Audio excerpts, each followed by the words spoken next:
Maestros, ¿cómo están ustedes? Muy buenas noches. Soy Manuel Quiles Cruz, aquí transmitiendo desde la Ciudad de México.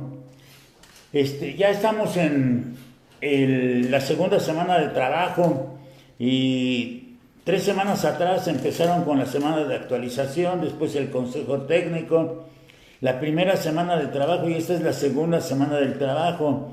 Y el problema, bueno, el problema de planear, planificar o de hacer el plan de trabajo, las acciones que se van desarrollando a través de lo que es el ejercicio de la planificación. Y he venido comentando, el día de ayer no pude transmitir, pero he venido comentando el viernes elementos de la planificación, y ya cuando llego yo a elaborar un documento, bueno, quiero seguir una estructura que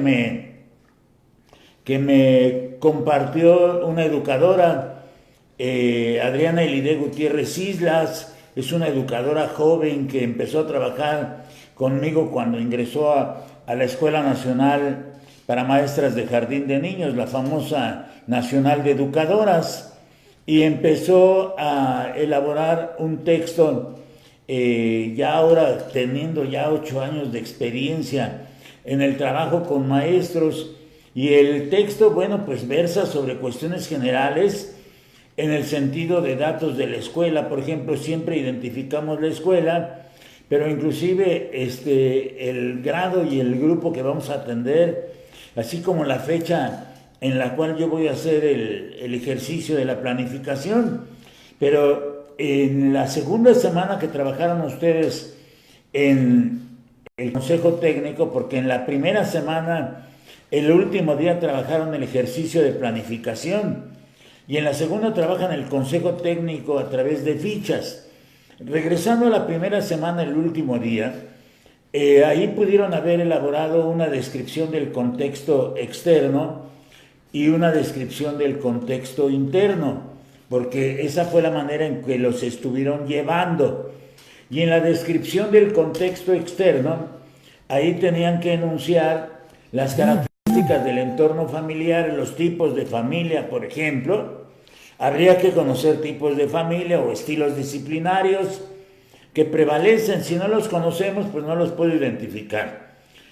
Luego, por ejemplo, ese entorno familiar, el entorno social, el nivel socioeconómico, el nivel de estudios de los miembros de la familia, el entorno cultural, ¿sí? Es decir, esta parte externa que tiene que ver con la cultura, donde pues también tenemos que ver los niveles en los que se encuentran en cuanto a estudio los actores educativos, pero además centros deportivos, culturales, cercanos al plantel o a los que asistan los estudiantes. Y ya en la descripción del contexto interno, el tipo de escuela, por ejemplo, es una casa adaptada, bueno, cuando hay escuela, porque también cuando va uno a provincia y encuentra que la escuela no tiene edificio, sino que está conformada por el grupo de estudiantes y maestros, entonces puedo ver en las ciudades, en las pequeñas ciudades o en las comunidades, si es una escuela que se construyó ex profeso, es decir, estuvo destinada desde su construcción para ser escuela, o si es una casa adaptada, cuáles son los servicios que tienen su infraestructura, cuáles son los servicios que está brindando, la distribución de la propia infraestructura, los salones, las áreas, el ambiente escolar, la plantilla de personal, la plantilla directiva, ¿sí? Ahora que hay director y subdirectores, el tipo de liderazgo que se ejerce también. Voy a hacer una videotransmisión sobre liderazgo desde la teoría de la obviedad. Es interesante lo que estamos conformando, y tengo que ver el tipo de liderazgo y cómo se organiza el funcionamiento de la escuela, si se organiza por comisiones, las guardias, toda la organización de la escuela que ustedes vieron en el último día de la primera semana, que fue la semana de actualización. Y después, por ejemplo, cómo ¿cómo puedo ver el trabajo del grupo? ¿Cómo veo el grupo? La organización del grupo. Me recuerda mucho los trabajos de titulación que dirigía yo, porque una vez que observamos el contexto, o inclusive los proyectos de intervención o de innovación pedagógica, que no son nuevos estos que están aplicando en la evaluación, sino que ejercicios que se hicieron, por ejemplo, en el caso concreto de la Universidad Pedagógica Nacional, desde la elaboración de los proyectos, y desde ahí, por ejemplo, el diagnóstico del grupo, que es fundamental, cómo se va generando este diagnóstico del grupo, señalo mi grado, señalo mi grupo, la conformación del mismo grupo, niños y niñas que tengo. Yo llegué a tener grupos con 60 estudiantes y difícil también la atención, pero pues nosotros lo hacíamos y sacábamos y dábamos la talla. Hoy con 30 están batallando y muchos se están quejando, pero las características generales de los estudiantes, necesito conocer a mi materia prima, las etapas por las que pasa en su aprendizaje, las formas de aprendizaje. Por eso los libros de Gerardo Hernández Rojas, como el de Implicaciones de 6 corrientes de psicología en educación, son importantes porque nos habla de las teorías y nos permite observar las tareas del maestro y del alumno, la motivación, el tipo de aprendizaje, la forma de enseñanza, ¿sí? E inclusive la forma de evaluación. Y las formas de aprendizaje también son necesarias registrarse, es decir, qué tipo de niños tengo. Tengo niños en situación educativa vulnerable o más vulnerable, las formas de convivencia entre ellos, cómo se dan o cómo observo los conocimientos, los conocimientos o las habilidades. Ahora alguien me podría decir cómo observa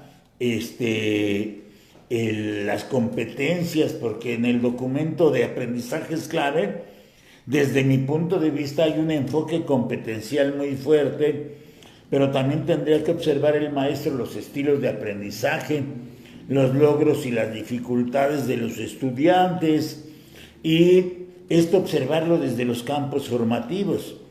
Por ejemplo, yo recordaba redacciones que hacían y platicaba yo con la educadora a la que hago referencia, Elide Gutiérrez, y me decía, bueno, pues tienes que citar el grupo que se atiende, corresponde al grupo de segundo grado, la distribución por género, se da 20 pertenecen al género femenino, 17 al masculino, tenemos un total de 37 alumnos y con base en la evaluación diagnóstica se encontró que el 60% de los estudiantes conocen y dominan los aprendizajes esperados del grado anterior, por ejemplo, y el 20% los conoce pero no los domina. El restante 20%, es decir, así va siendo la redacción.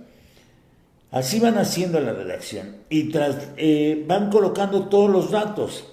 Es decir, ya que observaron los porcentajes de aprovechamiento, si se aplicó un test que tuviera que ver con los estilos de aprendizaje, qué se encontró, qué porcentajes de alumnos, como lo hicieron desde la evaluación universal también, que si los kinestésicos, que si los visuales, que si los auditivos, pero para eso tienen que revisar también un documento que tenga que ver con estos aspectos y después ver las condiciones específicas de los niños, cómo se muestran los propios estudiantes, cómo muestran intereses por algo, por tal o cual cuestión que observe la educadora o el maestro de primaria y secundario en educación media, y cómo actúan la mayoría de los alumnos, cómo están respecto de las cuestiones emocionales, yo diría también cómo están respecto de la expresión oral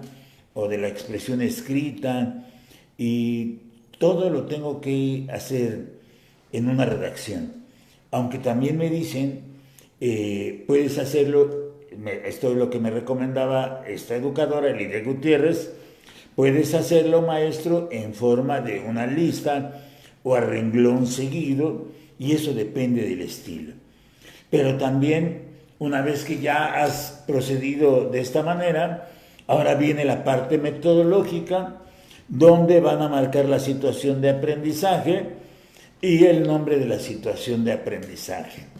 Y aquí yo observo que la situación de aprendizaje es un enfoque que necesito tener información también para poder llegarle, y que lo que voy a marcar primero son los propósitos del nivel que yo atiendo. Si yo soy maestro de secundaria y tengo una asignatura específica, entonces marco los propósitos de la educación secundaria. Si soy la educadora, marco los propósitos de la educación preescolar, o si soy maestro de primaria, los correspondientes a educación primaria. Me voy a los aprendizajes clave, y ahí en el libro ya del maestro, ahí están los propósitos de la educación en el nivel correspondiente, y vienen los campos de formación académica o áreas de desarrollo. Para esto también coloco los organizadores curriculares y los aprendizajes esperados. El ejercicio que hace nuestra educadora Elide Gutiérrez va colocando los aprendizajes, los campos de formación académica y las áreas de desarrollo social, es decir, lenguaje y comunicación, pensamiento matemático, exploración y comprensión del mundo natural y social, y las áreas del desarrollo personal y social, artes, educación socioemocional y educación física. Y en los organizadores curriculares va colocando, antes eran aspectos y competencias en educación preescolar, ahora va colocando los ámbitos y las prácticas sociales del lenguaje en lenguaje y comunicación, o los ejes y los temas en pensamiento matemático, o los ejes y los componentes pedagógico-didácticos en educación física, o las dimensiones y habilidades asociadas a las dimensiones socioemocionales en educación socioemocional. Y va colocando también los aprendizajes esperados, como van colocándolos. También, si ustedes regresan el video, la videotransmisión, ahí van a encontrar las partes, porque pareciera que va uno muy rápido aquí en la transmisión, pero también tienen que recuperar el tiempo, los recursos que requieren, los espacios, el tipo de organización, y las educadoras tendrían que recuperar las actividades permanentes que están trabajando, y como nos recomienda nuestra educadora, bueno, si ustedes tienen actividades permanentes como los honores a la bandera que se realizan todos los lunes, o los cantos y juegos que a lo mejor los realizan lunes y jueves, o la educación física martes y miércoles, el trabajo grupal con UDEI los días jueves, por ejemplo, las actividades para empezar bien el día, y el Programa Nacional de Lectoescritura, la lectura diaria, por ejemplo, son actividades permanentes. Hay actividades permanentes que tenemos los maestros, que tenemos diseñadas, y que en algunos casos son muy especiales. Pero también hay una flexibilidad curricular aquí, como voy colocando la manera en que se trabajará este ciclo escolar, y cómo se va a trabajar con UDEI, cómo se van a trabajar algunas cuestiones específicas, que son las que corresponden a la flexibilidad curricular. Y cuando yo voy marcando, después de marcar las actividades permanentes o la flexibilidad curricular, entonces ya inicio la estrategia de enseñanza. Y aquí vamos a hablar mañana de la estrategia de enseñanza. Nos vemos el día de mañana, maestro. Soy Manuel Quiles Cruz. Hasta mañana.